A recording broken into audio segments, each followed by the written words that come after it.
ভর্তা হলে তো আমার আর কিছু লাগেই না। তো চলো আজকে দুপুরে কি ভর্তা দিয়ে খেলাম এটা তোমাদের সঙ্গে শেয়ার করি।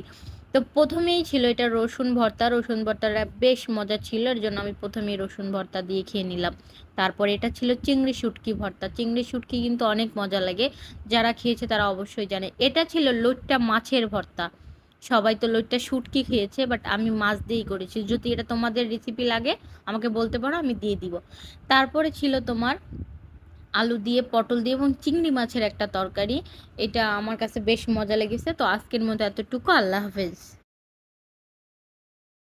ভর্তা হলে তো আমার আর কিছু লাগেই না। তো চলো আজকে দুপুরে কি ভর্তা দিয়ে খেলাম এটা তোমাদের সঙ্গে শেয়ার করি। তো ১ম এই ছিল এটা রসুন ভর্তা। রসুন ভর্তাটা বেশ মজা ছিল। এর জন্য আমি ১ম এই রসুন ভর্তা দিয়ে খেয়ে নিলাম।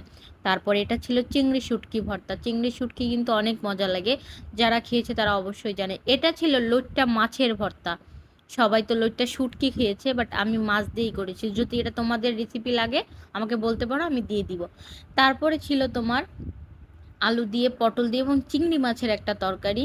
এটা আমার কাছে বেশ মজা লেগেছে। তো আজকের মতো এতটুকু। আল্লাহ হাফেজ।